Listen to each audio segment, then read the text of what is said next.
क्या आप जानते हैं भारत जो कभी विश्व गुरु था वो पीछे कैसे रह गया।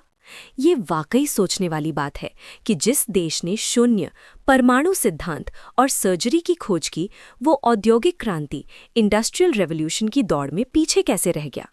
इसके पीछे कोई एक कारण नहीं बल्कि ऐतिहासिक, राजनीतिक और सामाजिक कारणों का एक जटिल ताना बाना है। भारत की सबसे बड़ी ताकत उसका ज्ञान था, जिसे नालंदा, तक्षशिला और विक्रमशिला जैसे विश्वविद्यालयों में संजोया गया था।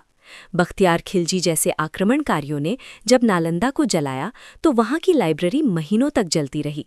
हजारों सालों की रिसर्च और पांडुलिपियां, मैन्यूस्क्रिप्ट्स राख हो गईं। लगातार होने वाले बाहरी आक्रमणों के कारण समाज का ध्यान रिसर्च से हटकर रक्षा, डिफेंस पर केंद्रित हो गया। अंग्रेजों के आने के बाद भारत की शिक्षा और अर्थव्यवस्था को जानबूझकर तोड़ा गया। लॉर्ड मैकाले ने भारत की पारंपरिक शिक्षा प्रणाली गुरुकुल को खत्म कर ऐसी शिक्षा शुरू की जिसका उद्देश्य वैज्ञानिक पैदा करना नहीं बल्कि अंग्रेजों के लिए क्लर्क तैयार करना था। औद्योगिक क्रांति के लिए जो धन चाहिए था वो अंग्रेजों में भारत से लूटकर ब्रिटेन भेजा। भारत को केवल एक कच्चे माल की मंडी बनाकर रख दिया गया। पश्चिम में वैज्ञानिकों ने अपनी खोजों का पेटेंट कराया और उन्हें बड़े पैमाने पर छापा। भारत में बहुत सा ज्ञान ओरल ट्रेडिशन रहा या गुप्त रखा गया, जिससे वो अगली पीढ़ियों तक सही ढंग से नहीं पहुंच पाया। समय के साथ भारतीय विद्वान भौतिक विज्ञान के प्रयोगों से हटकर अध्यात्म और दर्शन में अधिक लीन हो गए।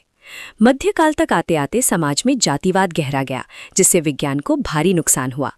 जो लोग काम करते थे, लोहार, कुम्हार, बुनकर, उनके पास तकनीकी अनुभव था लेकिन उन्हें पढ़ने की अनुमति नहीं थी।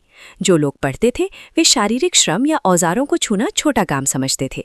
जब तक दिमाग और हाथ एक साथ नहीं मिलते, तकनीक विकसित नहीं होती। जब यूरोप मशीनीकरण और स्टीम इंजन की खोज कर रहा था, भारत उस समय आपसी रियासतों की लड़ाइयों में उलझा था। भारत ने कृषि और कुटीर उद्योगों पर ही ध्यान दिया, जबकि यूरोप ने फैक्ट्री सिस्टम को अपना लिया। भारत कभी पीछे नहीं था बल्कि उसे पीछे धकेला गया। आज फिर से भारत उसी प्राचीन वैज्ञानिक सोच और आधुनिक तकनीक को जोड़कर आगे बढ़ रहा है।